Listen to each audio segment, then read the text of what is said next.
Montana Talks here. Live and local. This is Montana Talks with Aaron Flint.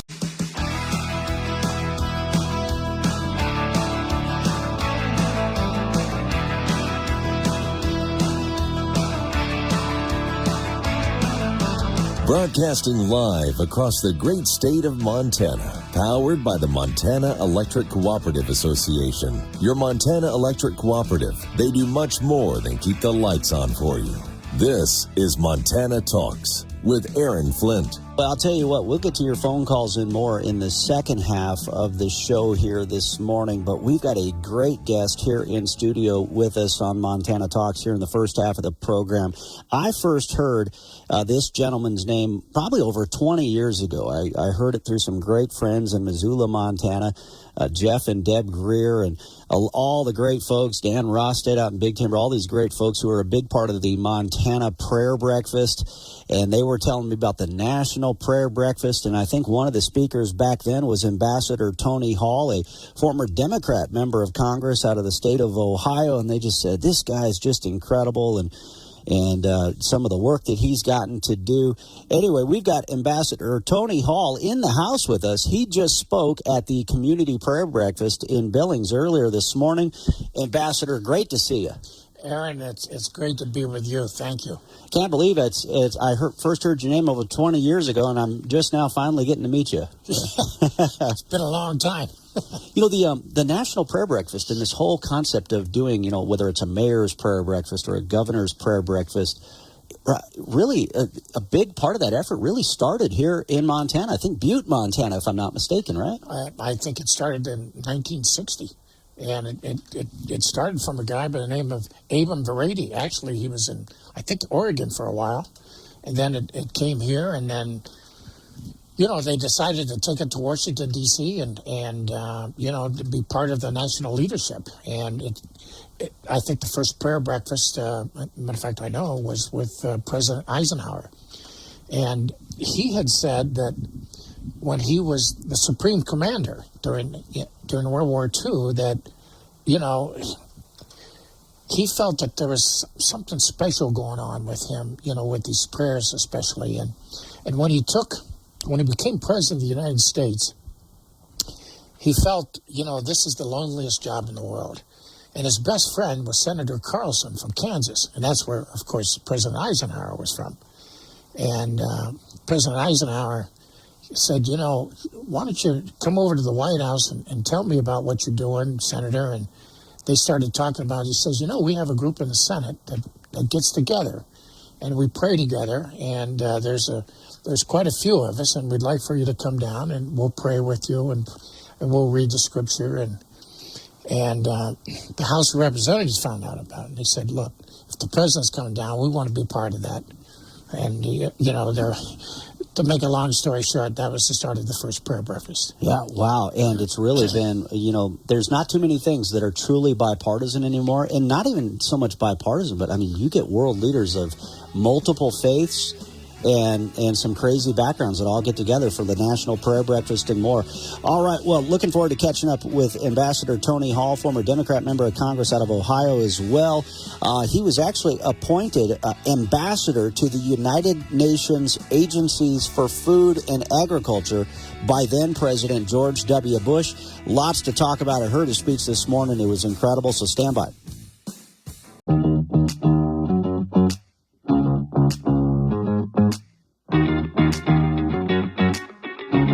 Taking your calls live, 406-294-0970. Montana Talks with Aaron Flint. Well, let's jump right back into it here with Ambassador Tony Hall. In February 2002, President George W. Bush asked him to serve as the United States ambassador to the United Nations Agencies for Food and Agriculture.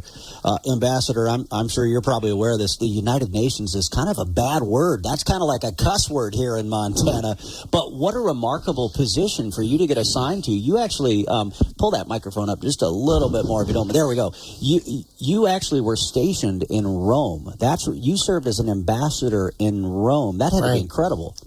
Right. And, you know, a lot of people don't know this, but the largest UN organizations are really in Rome. And the World Food Program is actually the largest humanitarian organization in the world. And, they feed somewhere between 150 and 175 million people a year. The other thing that most people don't understand from the United States is the United States, of those 150 million people that are fed, about half of them are fed from the United States. And it comes from our grain. And I think Americans should be proud of that. I mean, I'll never forget when I was in Italy, the Prime Minister said, a lot of people were mad at America at that time because of our war in Iraq. They said, look, never forget about Americans, because you remember the Marshall Plan after World War II. Americans came to us and they helped us. They've always helped us. And so we feed the world and we help the world, and never forget that. Not just through government programs, but, Lance Lanning from Provision International was one of the folks who gave a prayer today at the prayer breakfast that you spoke at. And, I mean, voluntarily, people just giving their peas, their lentils, entire connexes. I mean, America, where would the rest of the world be without America? That's right. That's right. And the other thing that we do, and I was very proud of, is that I would really push that on every bag of grain, that we would have the flag of the United States on the bag and in the language of the country, whether it was in the Congo or whether it was in Ethiopia, in their language. And we would say, in their language, donated by the people of the United States, and the flag of our country. So, it's part of our country, it's part of our goodwill, and people never forget that. You shared some stories this morning before you were at this UN assignment as ambassador. You were a member of Congress, and so you went to I remember when I was a little kid, and we all remember the Sally Struthers, please donate to help the kids in Ethiopia videos.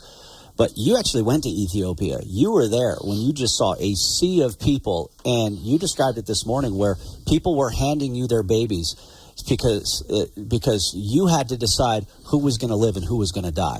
Yep. I was with a doctor, and I was with Mother Teresa's group, Sisters of Charity. And there was a civil war going on in Ethiopia at the time. And it was my job in Congress. I was the head of a committee that had a lot to do with international hunger. And so I was visiting, trying to understand what this famine was all about. I couldn't understand, how can 7,000 people be dying every day in a country? And so I went with this group of missionaries, Mother Teresa's group, and we were up country, and about 10,000 people were just running for their lives. And some of them had been running for, over 100 miles, and they were just dehydrated, without food, sick, and they just laid down and started to moan. And a doctor who was there, he said, come with me outside, I want to show you something, because there was just this little clinic, probably twice as big as this room that we're in, which is not a big room, and that was it, because these people had come thinking there was going to be food and medicines and all kind of stuff, and there was hardly anything there. He says, look, there's 10,000 people out there. They're all dying. He says, I have to go out and come with me. We're going to pick 4 or 5 people, mostly children, and maybe we can save them. The rest are going to die. Wow. So we went out and walked among them, and people, they thought I was a doctor, and they're handing me their dead children. And I saw about 25 children die that within probably 15 minutes. I thought, geez, I never got over that. Yeah. And can't imagine the impact that had on your life and then the rest of your career. It's interesting what's going on with the world right now and with food and with agriculture. A lot of our farmers and ranchers here in Montana feel like organizations like the UN or at least the World Economic Forum, like they're deliberately targeting agriculture. They're going to make it harder to feed the world. And so it's a real concern that folks back here in agriculture have, that they're actually being targeted to produce less food. And so we could be seeing, severe famines like you just described. We are. And with the war in Ukraine and Russia, I mean, they produce so much grain and food that a good portion of that is causing a lot of the famines that's going on in the world today as well. Right now, and then imagine how much worse it could be if we have less agri-production, deliberate, withdrawal in Canada or in America or in Europe because of various mandates. You said something very shocking today. I think we were all just floored. We were just shocked. You said you found Jesus in Congress. Usually you'd think it'd be the other way around, or maybe we just lose faith in some of the folks that go back to Washington. But anyway, I thought that was such an eye-opening line. We got about 20 seconds before we go to the break. But well, everybody laughed when I said that, and somebody hollered up and said, "Make up your mind, buddy. You can't be both. You can't be both a congressman and a Christian." Yeah, that was hilarious. Well, the Ambassador Tony Hall here, he mentioned Mother Teresa's organization. He actually got to work with and alongside Mother Teresa, so he's got some incredible stories. Plus, there was something else he said that I think is very symbolic for what is facing our country right now. So more to follow right after this.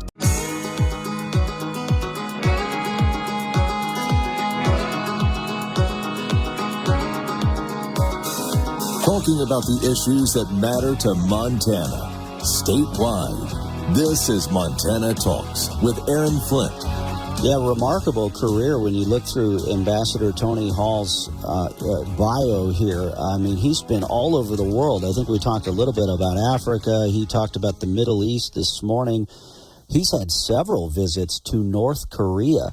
It's a rarity for any American to step foot on North Korean soil, but he's done it. And in fact, Ambassador Tony Hall, you were telling me you were actually delivered American aid with an American flag into North Korea. And so, yeah, what an incredible career. Let's see, what were we talking about right before the break? I think we mentioned how you had worked with Mother Teresa. Mother Teresa. I met her a number of times, and she's probably the greatest person I ever met. I mean, you talk about a saint. And the first time I met her was in Calcutta. And, she was just, she took me downtown to, in the worst part of Calcutta where people were just living on the street, living on sidewalks and living practically on top of one another. And there was a man, that looked like he was dead. He looked dead to me, but he wasn't. He was just barely breathing. And she got some of the men with us to take her back to her hospice, and I went with her and followed her and was with her all day. And she began to wash him off and kind of pray over him, whisper to him. And she came back to me later in the day. She said, "Look, not everybody can come to Calcutta like you. You need to go back, Congressman, to America and tell people to do the thing that's in front of them." And that's always stayed with me. Do the thing that's in front of you. And what she was saying was that if everybody would do the thing that's in front of them, feed people, give money, smile, help the next door neighbor, probably half the stuff we do in the government we wouldn't need to do because everybody would be taking care of the problem that's in front of them.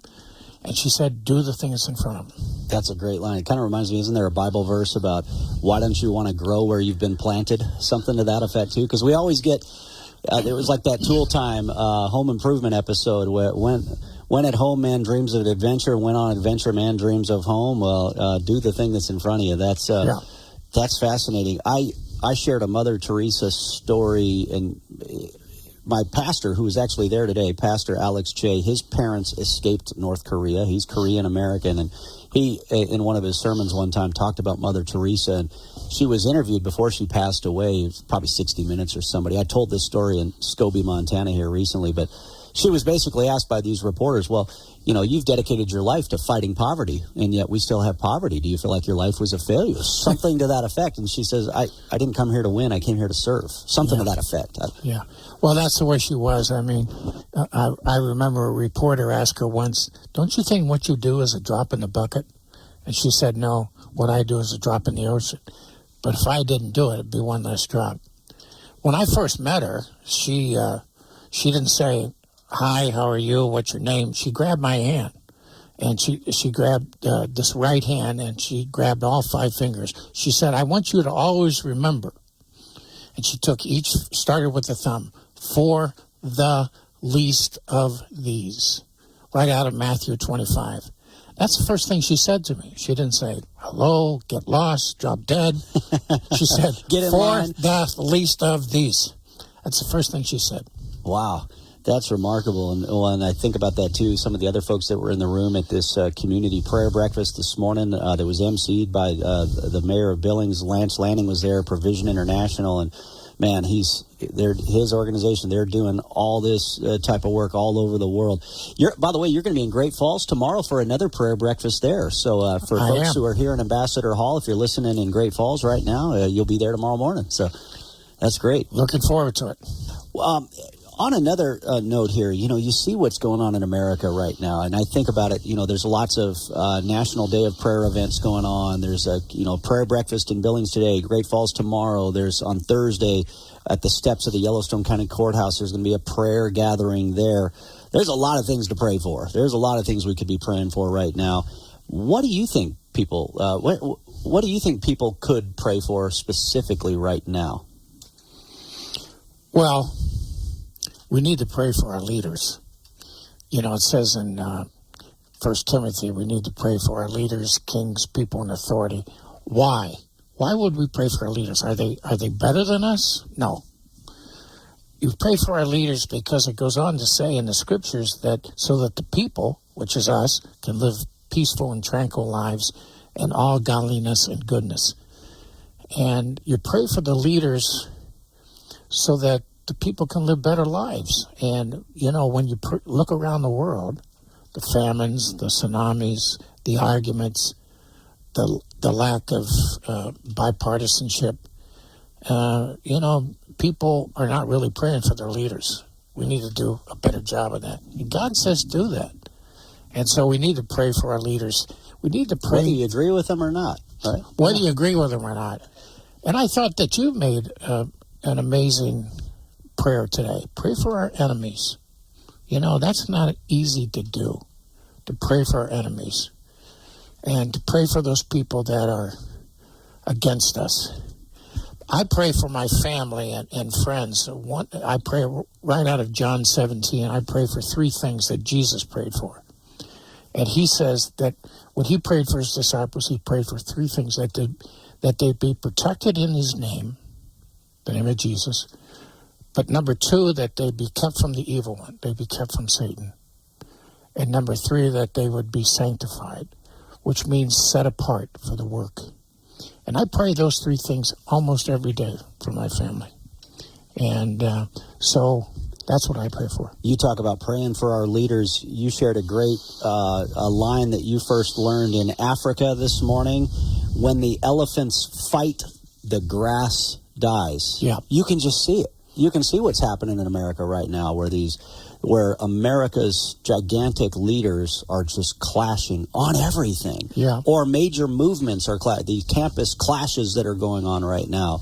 Things that we didn't even imagine fighting over 20, 30 years ago, we're now clashing over. Yeah. When I was in Congress, my best friend, I'm a Democrat, he's a Republican, Congressman Frank Wolf.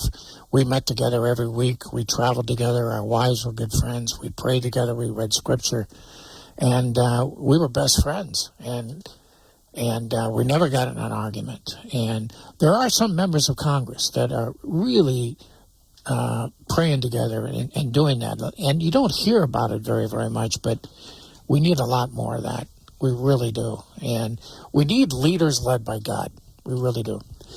You've got a friend of your, longtime friend of yours, traveling with you. Can I give away his age? Is he in his 90s? Did I hear right? No. No. Okay. Yeah, strong no. 88. All right. Longtime professional golfer Jim Hiskey. Now, the reason I joked about 90s, though, because I asked him, since I knew he was close to 90, I said, oh, did you go to high school with my friend Dan Rosted out of Big Timber? Because I always got to give Dan a hard time, So. But he's a longtime professional golfer. He'll be with you tomorrow, traveling alongside with you. But he was telling me this story. You went through a 22-day fast, water only, for 22 days. All you did was drink water, and you did it while you were serving in Congress. I did. And you survived. Yeah, I did. I survived. I was mad at Congress because they eliminated the committee that dealt with hunger and humanitarian work. And I was mad and so disappointed. I went home and told my wife, I said, I think I'm just going to quit Congress because these people, they don't care.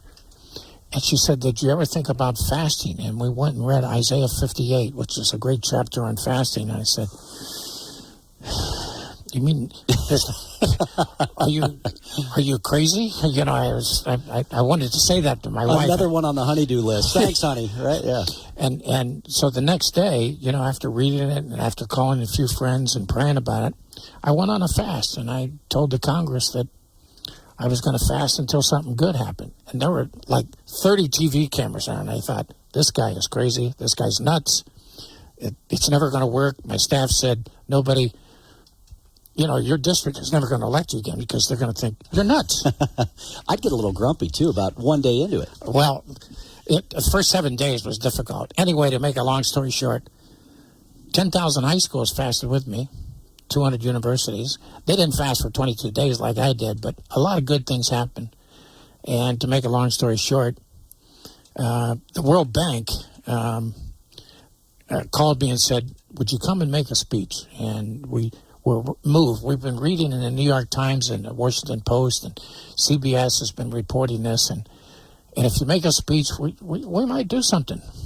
So I went and made a speech, and they put $100 million behind the fast. And I thought, this is time for me to stop my fast. Wow. This is really, $100 million raised. It was all, and it all went to mostly women in third world nations to start their own businesses. And they've paid the money back with interest. And now that fund is up to $500 million. Kind of like those microloans, micro-lending that we hear about. That's exactly what it was. That's been very, very successful. Well, Ambassador Tony Hall, former Congressman Tony Hall, it's an honor to finally get to meet you and hear you. And I know folks in Great Falls are going to look forward to getting a chance to pray with you tomorrow as well. About 30 seconds or so to go. What do you want to tell folks all across Montana? Pray for leaders and do the things in front of you. You shared a great story, too. You mentioned going to Washington or going to Congress, and that's when you found Jesus. So then you started talking to your wife about Jesus, and she didn't want to hear it, but she saw Jesus in you, and that's when she found Jesus. Yeah, that's true. And I tried to push her and say, now, do you want to receive Jesus today? And she got really mad at me. and for one whole year, I tried to push it on her. And she taught me my first lesson. You can't push faith. You cannot push faith down people's throats. And I'd rather see a sermon than hear one. And so she taught me a good lesson. Well, Ambassador, it's so great to see you. So great to see the young man over here, Jim Hiskey, as well. So safe travels to Great Falls. Say hello to all our friends tomorrow morning as well. Thanks, Aaron. All right, quick break here on Montana Talks. We've got the phone lines open for you, anything and everything you want to talk about. In fact, I got to share this story out of Liberty University, and since we're talking college campuses next. This is where Montana Talks Ag with Lane Nordlund. Idaho cattle producer Kim Brackett recently became the policy division chair for the National Cattlemen's Beef Association. And one policy area that she is passionate about includes advocating for ranchers who graze on public lands. I do sometimes wonder about our members who do run on only private lands, because I think they probably get really tired of hearing about all the problems we face on public lands. But if you look at how many times we're litigated on public lands, the environmental groups know that if they can make inroads on public lands, then they can roll that out to private lands down the road. So it is important. I think it oftentimes is a precursor for what's coming across the country. Sharing with those membership, NCBA membership, the battles that we're fighting on ESA especially, and being able to maybe develop a roadmap to address some of those issues that the environmental groups are throwing at us, whatever it might be. I think the other part about the public lands is it really gives us an opportunity to speak with our decision makers here in D.C. about what we are doing as public lands managers that's considered conservation. Brackett said it's essential for decision makers to understand the role that ranchers in Montana and across the West play in managing and taking care of those public lands they're allowed to graze on for a short period each year. I'm Lane Nordlund.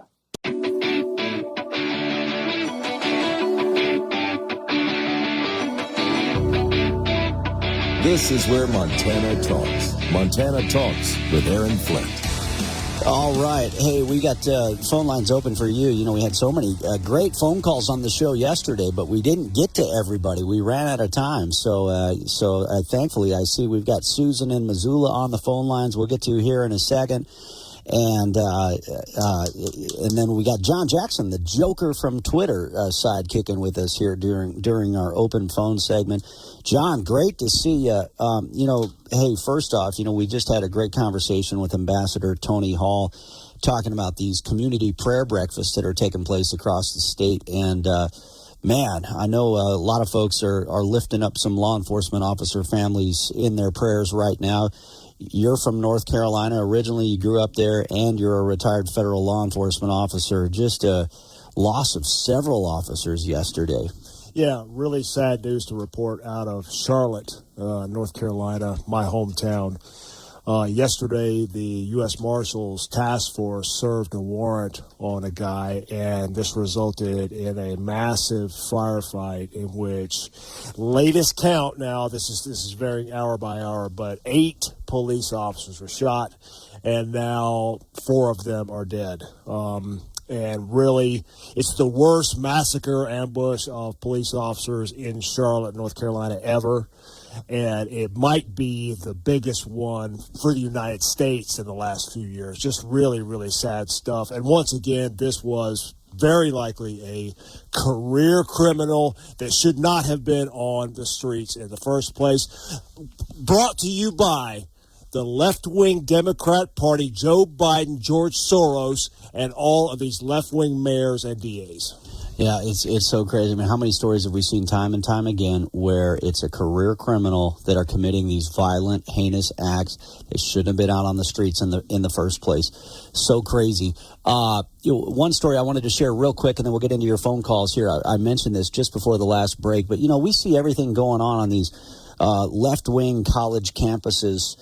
Attacking law enforcement, fighting with law enforcement, saying some of the worst things imaginable to law enforcement who are simply there to protect these Jewish students that are being threatened and harassed and in some cases assaulted. While college campuses across America continue erupting, students at one university have gathered to worship God and to honor Israel. It was a far different scene on the campus of Liberty University in Virginia than that of campuses like Columbia University, where students have chanted, "We are Hamas." Instead, the students here sing.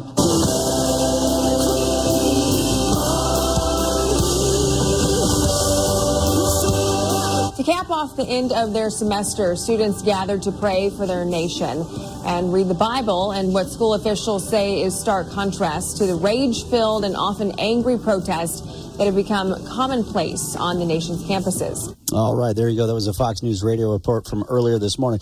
Could you imagine the gnashing of teeth if there was a flood of people flooding these college campuses, simply praying for safety, praying for our country, praying for Israel? Oh, the gnashing of teeth would just be all over the media, wouldn't it? Well, people, what's not being talked about a lot is everybody's wondering, how can this happen? How can you have these all across the United States, these universities blowing up with all these chants of death to America and death to Israel and all this stuff and supporting a terrorist group? But then you saw at Columbia University over the weekend who is forming the ring around the students, protecting them, trying to protect them from the police. It's the entire faculty of Columbia. How do you think they learn to act like this? They're being taught it by the very professors that work there. Yeah. And professors, countless professors at these campuses are being arrested, and then they're yelling, "I'm a professor! I'm a professor!" Oh, God, that was well, so I'm awesome. a cop. Well, I'm a cop, so... I needed a cigarette after that video, Aaron. I really did. I had to just sit down and smoke one real quick. And he doesn't even smoke cigarettes. Yeah, there you go. All right, well, let's go to... speaking of campus protests, did you guys see these masked-up pro-Hamas protesters on the UM campus? I think they said there was about 60 of them or so that were there protesting the event featuring Donald Trump Jr. and crew on the UM campus. Susan in Missoula, you were there. Hey, how was the event, Susan? Well, actually, there were only about 12 that I know of that were protesting. There were 400 conservatives that were in the ballroom at the University of Montana. And I want to say the story was not the protesters. The more the media, even you who talked about the protesters, the more they are emboldened to talk, to do stuff. I was so impressed with the University of Montana. They kept everybody safe and happy. We had an unbelievably fantastic event. In fact, even the governor and his wife, Susan, said they had so much fun, and so did Ryan Zinke and his wife, Lola. They go to hundreds and hundreds, maybe thousands of events in a year, and they said it was absolutely one of the best events they've ever been to. Well, I'm glad President Bodnar didn't cave to the mob that was, trying to get him to cancel the event. No, the story, honestly, Eric, the story was not those dingbats that were there. They're dingbats. They shouldn't be given, you shouldn't even be talking about them, because the message that came across, there were 400 God-loving, country-loving, wonderful people. And when I led the group in honoring the veterans that were in the group, every table in the ballroom had at least 2 veterans at each table that stood up, and we asked those veterans to lead us in saying the Pledge of Allegiance. It gave everyone in the room chills. I'll bet. Well, yeah, it looked just like an incredible event. It was. I was thankful to Peter Christian for sharing the audio so we could highlight the remarks of Don Jr. and Navy SEAL veteran Tim Sheehy on the show yesterday. I get your point about simply ignoring those protesters, but I think they need to be exposed. I think they need to be mocked. I think the Democrat Party in Montana needs to be held accountable, because I think if we can try to ignore them all they want, but we need to mock them and the mainstream media that covers these guys as if they're somehow these heroes when they're not. That's my take. John Jackson, your thoughts? If they come out into the, like Ron White said, into the public, if they're out into the public and disrupting something like that, smash them like a grape. If they are on campuses, on their very left-wing campuses in left-wing cities, disrupting all of the left-wing Democrats' activities, I love that, Adam Schiff. I love that all day long. More. The monster, biting the zookeeper that's been feeding them all these years. Right. Yeah. Well, and I think it's worth exposing just how absurd they are. This entitled, white, middle-aged, liberal professor's kid was leading the chants in support of the Hamas terrorists, and he calls us fascists. He calls Donald Trump Jr. fascist. It's like, you guys are literally defending and joining the campus protesters and rioters that are harassing Jews. I mean, my goodness. Did you see this one? It looked like he was some kind of professor, got up there at Columbia the other day. They gave him the microphone, and he said, okay, guys, if we could just, be nicer, and we really don't need to use that phrase of from the river to the sea. It's very divisive, and it goes against our principles. And then he hands the mic back to the leader of the protest, and this girl grabs the mic and just goes, from the river to the sea, and everybody, from the river to the sea. They just punked this guy. Cult-like chant. Punked it right to his face. Like, screw you, Dr. Frankenstein. We're the monster now. We run this place. Cult-like chants, and they don't even know which river or which sea, but there they are calling for genocide, basically. Yeah, they're crazy. Dylan in Lodgegrass. Hey, Dylan, great to hear from you. Morning, Aaron. Morning. Long time no talk. I know. It's great to hear from you. Likewise. Hey, I just want to say thank you again for what you guys did with the Americans for Prosperity down here at the Little Horn Market in Lodgegrass. That was pretty awesome. That was incredible. I talk about that trip everywhere we go. It was so incredible. We met so many incredible people, and there was, I can't tell you how. And then getting to meet Mayor Quincy afterwards and Coach Stewart down there, your family. I mean, I actually mentioned you guys. They asked me to give one of the prayers this morning, and a big part of that was praying for Lodgegrass and a prayer of thanks for great leaders like you guys down there. Well, hey, we really appreciate that. We need all the prayers we can get. So, speaking of prayer, too, I was wanting to mention just, when Paul wrote that line there in Timothy about praying for the government and everything in there, he was talking about one of the worst rulers that Rome ever had, Nero, you know, and it was eventually Nero that martyred Paul by, you know, he beheaded him and stuff. You know, so that's, you know, it doesn't matter what government you have, if it's oppressive or if it's, you know, like Trump 16 to 20. I mean, it's you know, whether it's amazing or not. So, but we do have to pray for our leaders. Doesn't matter who they are. And Ambassador Hall mentioned it. When I prayed for our enemies, I basically prayed that these drug dealers and these drug cartels, you know, that they'd have their hearts turn and they'd turn away from their wicked ways, because they're targeting people right in your neighborhood in Lodgegrass. Dylan, stand by. Quick break. Want to come back to you after this. EDO.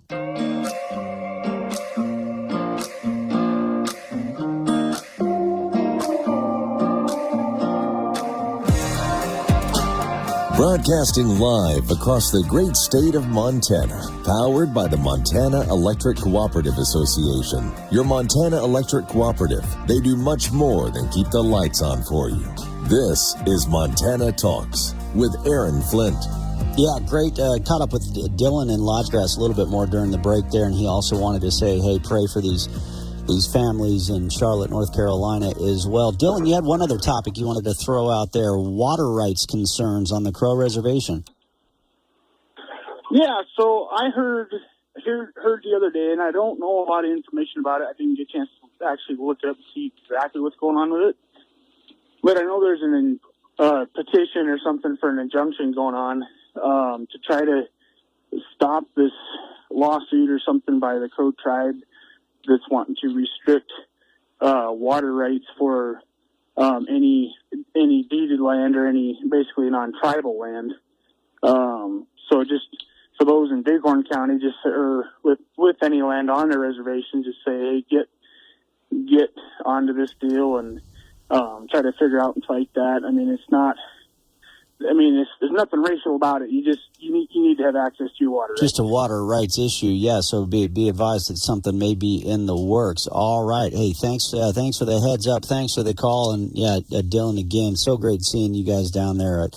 That was just an incredible experience being down there for that live show that we did from Lodgegrass here recently. All right, let's go to another caller, Mark in Billings. Mark, what's on your mind? Oh, okay.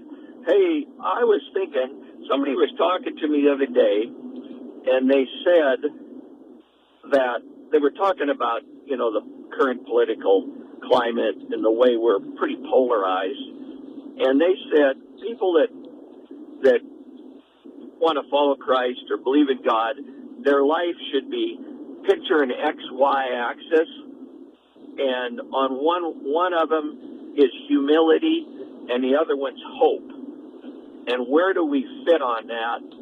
We should be like way out there, but a lot of us are short on humility or short on hope. You know, I mean, but full of fear. But full of fear, right? Right, and it was just an interesting concept to think about. But anyway, I thought I'd throw that out. Hey, that's interesting. Yeah, thanks for calling in. I appreciate it. John Jackson, man, your thoughts on what all's been discussed thus far before I get to Linda in Valier. Well, what I always come back to when people start talking about when they start merging faith into politics, remember what Jesus did in the temple. He didn't walk in there and say, come on, guys, let's stop this here. He turned over the temples and started whipping people, okay? You know, Jesus knew when it was time to pick up the stick. And we have to know that as well. Yeah, and of course that's because they were defiling the temple, profiting off of it, etc. Yeah, that's it. Well, and that was kind of the other question I had. It was funny. I was talking with my wife. I was like, because a friend next to me at the prayer breakfast was like, well, you're one of the guys that's giving the prayer. I was like, I know. I don't know why they picked me. I'm just some goofball that talks on the radio. But he's like, what are you going to pray about? And I was like, well, I'm going to pray for our enemies. Was part of it, right? And then pray for other good leaders and things like that too. And then I talked with my wife. I was like, I wonder if that's going to be an unpopular topic. And then literally the song that we were singing there at the prayer breakfast was about, in the presence of our enemies. But so many people don't want to say who the enemy is because we're not supposed to do that. We're just supposed to be nice and we're supposed to be a bunch of pushovers. It's like, no, this is America. This render unto Caesar that which is Caesar's. The Constitution is Caesar in America, not you, Joe, not Donald or anybody else. The Constitution is Caesar. Sorry, you got me fired up there. Well, speaking of, I want Holyfield. Identifying your enemy. If you follow me on Twitter, you'll see just about every day for the last however many years, I will have one tweet where I will show you the media is your enemy. If you want to mark enemies, never forget that. By the way, I've been asked to pray at an event on Thursday. They want me to pray about the media, and I'm like, oh man. Yeah. I'm going to text you that prayer. Yeah, you got a prayer. I'll text I've got a guy filling in for me today. Meet John Jackson, the Joker from Twitter. All right. I see in my vision a bulldozer. Earmuffs, kids. Earmuffs. All right, let's go to Linda in Valier. Linda, thanks for the call. We're just about out of time. What's on your mind? Good morning. I enjoy listening every Tuesday here on Shelby Radio. Well, it's great to hear from you. I'd like your listeners to be aware that they may be asked to sign petitions that can change Montana's constitution, and I'd like them to not sign it. CI 128 is one of those that provide the right for abortion with no restrictions, and that would be added to our constitution. Mm-hmm. And there are several others that I just be aware of what you're signing. Yeah, no, you're right. Our friend David Noble used a great line. I've heard Jeff Laszloffy with the Montana Family Foundation use this line as well. The line is this: when you see these people with these petitions trying to get these ballot initiatives on the ballot, decline to sign. It was a great summary, I thought. Yes, I was trying to think of that. Yeah, I love those one-liners because I'm not that smart, so I need to simplify things, for myself. So. Yeah. There's quite a few initiatives, so... Yeah, they're trying to do the ranked choice voting, all sorts of crazy stuff. Linda, great to hear from you. We're just about out of time. I better give the final word to the Joker since he came all the way down here to join us and sidekick for a little bit. John, what's going on? He declined to sign. You agree? Excellent point your caller just made. Absolutely. Particularly on that ranked choice voting. Absolutely no. Do not sign that. What that does is elect more Democrats and more rhinos. I had one of them approach me downtown the other day, and I just put up my finger like, go away. And the guy just went, yeah. Hey, go away. Yeah. I see your 5'11" tactical pants. I'm not going to bother that guy.